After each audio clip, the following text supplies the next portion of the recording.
Hello there and welcome to the University of Birmingham's Virtual Open Day. My name is Ben Goodwin and I graduated from the university a few years ago with a BA in History. Now my first introduction to the university was on a visit to campus, but we know that that's harder for our international students, so that's why we're running a Virtual Open Day for you to get a taste of life here at Birmingham and also ask our professional staff for the advice you need to come and study here. We'll be running online activity for you across our virtual tour site, broadcasting interviews with our students about life here at Birmingham and why they chose to travel overseas and study here. You can watch some of our popular videos on life at Birmingham, which are also written and presented by our own students.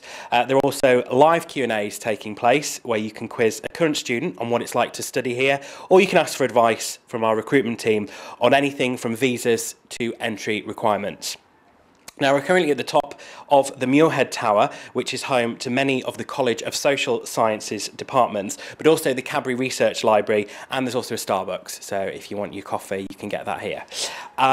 You can also see how close we are to the city centre behind me, but also how green the campus is as well. Now, I'm joined by Carla and Alex, who are from Canada, and they're going to talk to us today about studying in the UK and living here as well. So thank you both for joining us. First of all, do you want to tell us a little bit about what you're studying here? Sure thing. I am in a 2-year course. It's full-time, and it's the law program for graduates. I'm Alex. I'm doing a 1-semester study abroad here, and I started in January, and I'm studying some business and English modules. Fantastic. So do you want to tell us, Carla, why you decided to choose the law program here at Birmingham? Sure thing. There are academic advantages for Canadian students to come and do the law program here. Normally, a legal degree back home will take you 3 years, but here, if you already have an undergraduate degree, you can complete the law program in 2 years. So it sends you back home quicker, but with a fully recognized degree. So that's a huge plus. I also have some family in Birmingham, so I was familiar with the city, but I looked into the university a bit more, and it has great facilities and is well known, so it seemed like the right choice. So once you graduate from Birmingham, you can go back home and start practicing then? Yes, that's correct. The Canadian legal system is based on the British one, so it makes sense to study something that is used back home as well. And they have lecturers that will come in and help you with the transition process before you go back home, so you know what courses you can take, and they offer ones that are relevant in Canada as well, like Canadian constitutional law. So they prepare you for the process back home and make sure the transition is an easy one. Great stuff. So thinking about your course, tell us a little bit more about the kind of things that you do on your course. And I know you get a lot of speakers in as well, don't you? Yeah, that's correct. Besides lectures, they get a variety of, like you said, guest speakers that come in. I've gone to talks with British judges and legal practitioners, solicitors that are practicing right now, and it was really interesting to hear them speak. You get to see what your degree can turn into in the real world, which is gives you really good perspective, and it's interesting to see what options you have available to you. So yeah. And I also understand that some of the speakers are specific to the market that you will probably return to as well. Right, yes. So part of the process, when a Canadian student goes back home, you have to write a few equivalency exams, but they bring in speakers to speak with the Canadian students to let them know what courses they have to take, what the exam process will be like back home, so it's a familiar, you'll be familiar with the process that you have to go through. And away from sort of academic study, we all like to have a good time when we're here at university. I know you got involved in intramural volleyball, so tell us a little bit about that, and has that kind of enhanced your time here at Birmingham? Yeah, absolutely. During my undergraduate degree, I like to play sports and get involved that way. So during the first month here, they hold open days at the gym where you can go and try out a couple different classes or try out a few different teams. I picked volleyball and I've enjoyed it thoroughly. You can play twice a week, and I've definitely met a new and different crowd besides hanging out with law students all the time, which is really nice. We meet up afterwards and go out on campus, and playing volleyball is great, keeps you active, and yeah, it definitely introduces you to a different crowd, which is great. Oh, I'm sold. I think I might sign up myself after this. Alex, is there any clubs and societies that you've joined while you've been here? Yeah, so I wanted to try a bit of everything. Like, yeah, they hold like open club days, so I went to the salsa club. I went to their open day. That was really fun. There was a lot of people there. And then I went to salsa 2 more times, and then I wanted to try more things. So the gym here has this active lifestyle program where you basically get a membership. I bought the 10 class ones, and I can take 10 classes in whatever I want. So there's anything from like yoga to boxercise to Zumba. So it's good if you want to do a range of things. And for international students who come to the University of Birmingham, it really is the first time that they've lived away from home. Can you tell us a little bit about what that's like, from your experience? The little things like grocery shopping and figuring out the bus system is really overwhelming. But on a whole, like living away from home is a really good thing because you learn a lot about yourself, and the university is amazing. It's cool. And I suppose it's not that completely different to life back home as well. No, your mom won't cook your meals for you or anything, so you have to do that on your own. But you like learn how to cook for yourself and like what kind of food is offered here, and then since you're in a new place, you can learn new types of recipes, like good old British cooking. What's your favourite? The beans and a potato. Yeah. I don't personally like baked beans, but I can see the appeal for that one. So how did you go about choosing your accommodation here at the university, Alex?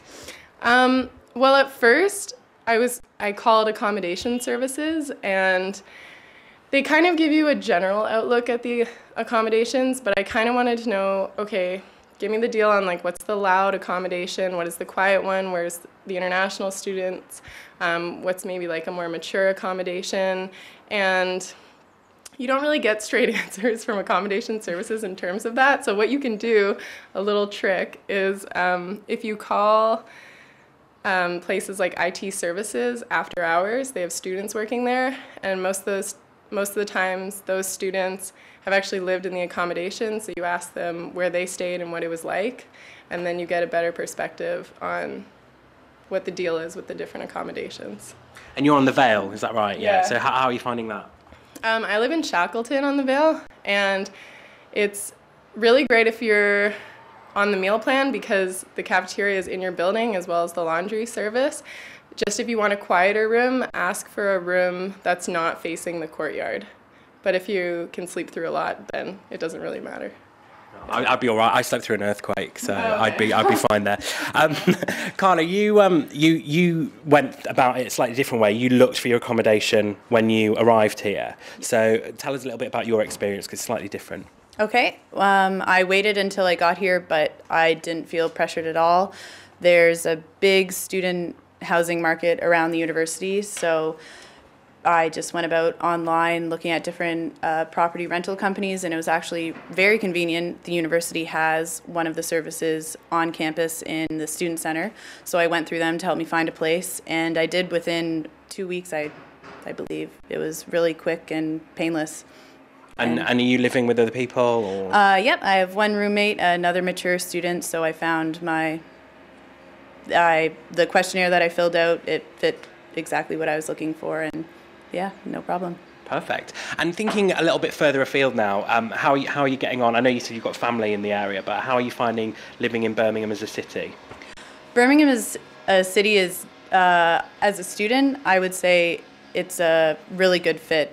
There are different areas to explore and lots of different places to check out depending on no matter what you're looking for. You have big city life if you're heading into New Street, or the Bull Ring or the Mailbox, lots of shopping, lots of places to go for a meal out. Or if you want something a little more low-key, you can check out an area like Harborne, lots of independent coffee shops, place to relax, have a cup of tea if you want, or go to the student area of Selly Oak, hang out with people your age. So yeah. So if one of your friends was coming over and you only had 1 hour to show them one thing about Birmingham, what would you want to show them? Oh, that's pretty tough, actually. I'm just putting you on the spot. Sorry. Yeah, I think I would actually take them for a walk along the canals in the city and go have a drink at one of the pubs, canal side. Because they say we have more canals than Venice here. Yeah, I remember hearing that, but I think I believe it now because you can. It is actually really nice to walk the canals. You can do it right from the university and go all the way into the city center, and it only takes 20 minutes, which is a nice amount of time, nice and close. Fantastic. Now, obviously, people are watching live from home today in North America. If you could give them one piece of advice, both of you, about coming to in terms of coming to the university and coming to study here in the UK, what advice would you give them? One funny piece of advice would be that you don't have to worry about the Canadian winters back home. I think it's minus 25 degrees at home right now, and here it's 10 degrees and partly sunny. More serious piece of advice, I felt that the whole experience thus far has been familiar and welcoming. It's not as daunting as you would think, and there are lots of people to help you through the process, and the university has quite a few resources at your disposal to make your time worthwhile. Alex? I know it's stereotypical, but try a course or a club that you don't have at home. It's really easy to just like slip into your comfort zone and maybe do the same sport you did at home or like a similar course you did at home because you know you're good at it, but really try to force yourself to try something you've never done before. And also the greenery and the weather here is really refreshing and it's not as bad as the British complain it to be. Yeah. Oh, really? Yeah. Oh, that's a really nice thing for us to take away from this as well. I'll pass that on to my mum, actually. Yeah. So thank you both for your time. Really appreciate that you've taken time out of your day. But as for you guys watching at home, don't go away just yet, as two more of our current students, Emmanuel and Erica, will be answering our questions from Joe's Bar, great place, at the Guild of Students. So we'll see you then, and thanks for watching.